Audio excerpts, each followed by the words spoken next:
Frances from Destined Desires, and today I'm going to be talking about something a little bit different. This is about affordable housing in New York City, the tips and tricks on how to get in. I was supposed to do this video for a while, but I'm here and I'm making it. All right. So first off, we're going to start off by going to the website. Frances, how the hell do you apply for affordable housing? Easy. Just, use our best friend Google. So all I did to get this is you go on a new tab, Google, and I see housing. I done searched this shit so many times, Google already knows what I'm looking for, right? So then it's going to be the first tab. Cool. Same page. Feel me? I just wanted to show you guys how to get there. All right. So once you go on the home screen, you're going to have to create a profile. That's the first thing you're going to have to do. Create a profile. Being that I've applied from like eons ago, I have like all my profile information here. So I'm just going to skim over it with you guys so you can kind of get a gist of like what they're asking for on the profile. And pretty much it's basic stuff. Your name, your address, how many people is going to move in with you in the apartment, where you work, how much you make, if you have any assets, your current living situation, and your ethnicity. That's it. All right? Boom. That's the first step. So once you get that down pat, you're basically kind of halfway done, So you're just gonna, after you do your profile, you're gonna click apply for housing. Because we need to move, So we want to apply. Right? So boom. Now, these are all the apartments in New York City that are about to be built or that is in process of, being finished, being completed of construction, which is a lot of fucking apartments, right? So, okay, this is lottery, right? How can I get in? All right, and now this is what I'm about to tell you, the tips and tricks, what you've been like asking for. All right, so we're gonna pick on a complex. Let's say right here, Melrose. All right. Matter of fact, I'm gonna pick on like different ones so you can see the difference and like three of them, okay? So right now I have 3 different complex, okay? This one, I'm not even gonna do that. Well, yeah. All right. As you see, there's 3 different complexes that are being built. One is right here, 753 Elton Avenue. This one's 1511 Bedford Ave. And this one's the Mason, 145th Madison Avenue. All right, so let's start off by the Bedford Ave one. Boom, it says it right here. It's basically going to tell you information about the apartment, right? The amenities, what trains go by the building, what buses go by the building, and boom, right? So now, it's part of self-explanatory. Who should apply? Individuals or households who meet the income and household size requirement listed in the table below. We know that, right? So basically, as you see right here, where it says, boom, right here, if you're not making $32,675 through $43,860, let me tell you something. Save yourself time and energy, right? Save yourself time and energy. And also this one right here, $32,675 to either going through 43,000 or 50,000, right? If you see these the table below and you see that you do not qualify for it, don't apply for it, because you're just wasting your time, honestly. Like, you have to make that income. There's no ifs, ands, or buts. Like, if your application, they looking at it and let's say you make 31,000, no. And let's say like just 1,000 under, you're not gonna get it. And let's say if you make 51,000, you're not gonna get it either. If you go above the limit or if you're below the limit, you're not qualified, right? So I just want you guys, because I'm not gonna lie, I've been applying for shit I didn't even qualify for back then, you know.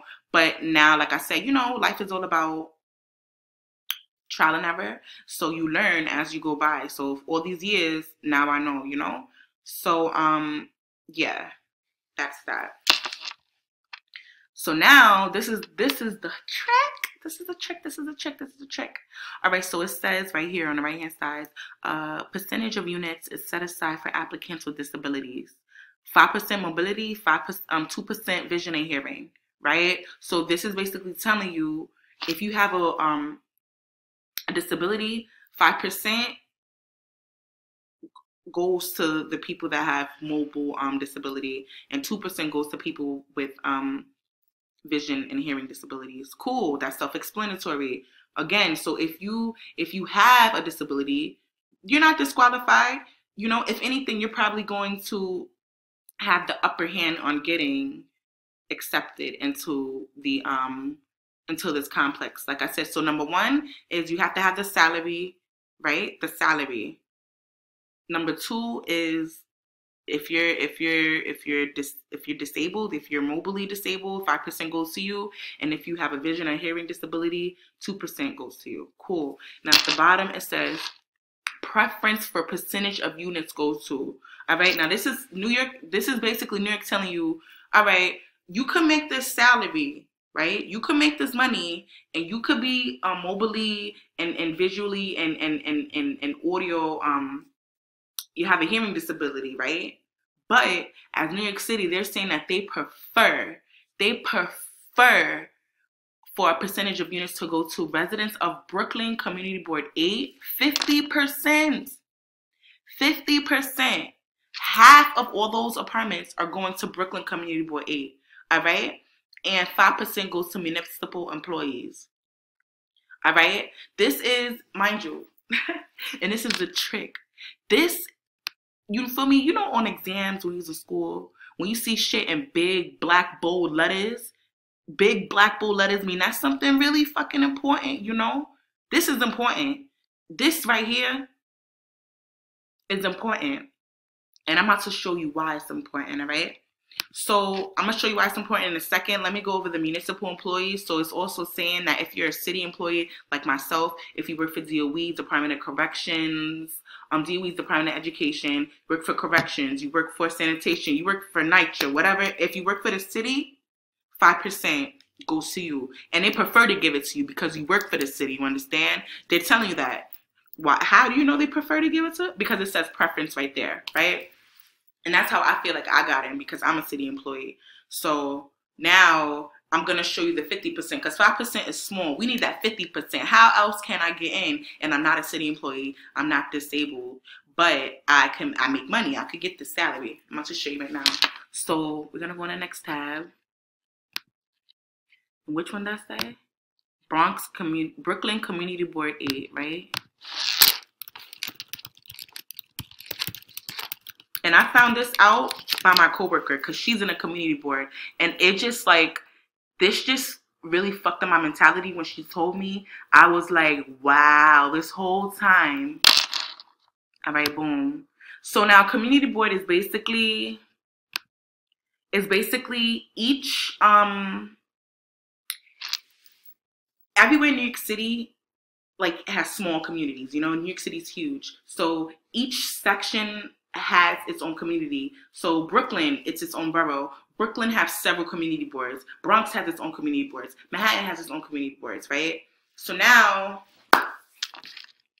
that this application, they want Brooklyn Community Board 8. They 50% going to Brooklyn Community Board 8 members, right? Oh, how can I get into the get into the community board, yo, let me tell you, you just go to the meetings and it's free. And let me tell you, it's free. It's free. And if you have time in your hands and you could just gotta go to a meeting to sit and become a part of the board so you could get an apartment, do that shit. All right? Do it. All right? So boom. So this is Brooklyn Community Board 8, and you just gotta go to, I think I went to meetings. You go to meetings, and then it shows you a schedule. Each community board, they have meetings every month. And what do they do with the meetings? They talk about what's going on in the community. They talk about youth and education, as you see right here. They took right here, look, 77 Precinct, SLA sidewalk, economic development. They talk about tons of things, you know? So now, oh, how can I go? You just click, and you don't have to register. You don't have to apply. You just go in. So, okay, let's say if I want to move to that complex, this complex right here that I'm showing you guys, 1511 Bedford Avenue, right? So let's say, because when did it say, Brooklyn, right here. Oh, the lease is completed. The lease is on. So this is the old one, right? So let's say the lease was still open and I was able to still apply for it. I will go on, what is it? Today's January 7th. I would have went today, right? I would have went to St. John's University Recreation Center at 1251 Prospect in Brooklyn, right? I would have went there and I would have sat there for an hour. And then guess what? After that meeting, I will go to the next meeting. Well, I don't know why this shit's not working. Right here, right? So you come here. This is for community board general meeting, right? And this is the main one. So this is the main meeting that you want to go to. So you go in, you network, you sit down, you listen, and as many times as you go to these meetings, you're gonna start networking with people in your community, right? And then you see like the community board president. You're seeing people that's actually involved in your community that you may not have known if you didn't go to the meeting, right? So after a few times that they see you're consistent, you fill out a paper, and because you've been consistently going, they know that you're capable of being a great board member. Boom, you fill out the papers and you then become a board member, right? So easy. It's free. You're not missing anything. You're actually learning more about your community, which I feel like everybody should learn about the community because it's where you live. It's it's your neighborhood. You should know about it. So yeah, you go to a few meetings, you fill out a paper to become a member, and then boom, you become a member. That's it. And what happens when you're a member?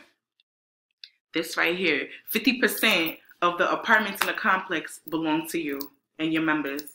It's so easy. And I put up other ones because I want you to see that in different boroughs, there are different board members and the different community boards, sorry. So this one is the same thing. Okay, if you make around 19,000 or 26,000, or if you make from 34,000 or 43,000, you know, as you see, if you make this salary, you're capable to move here.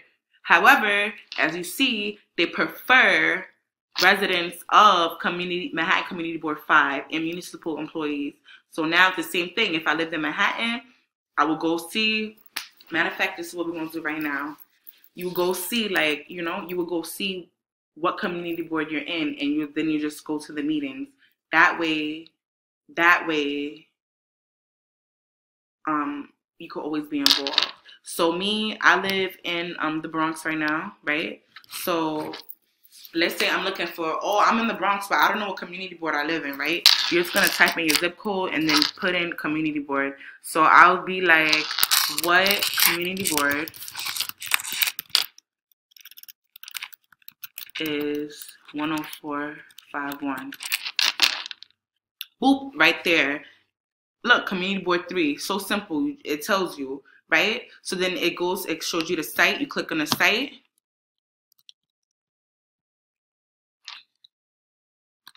Click on the site. Calendar.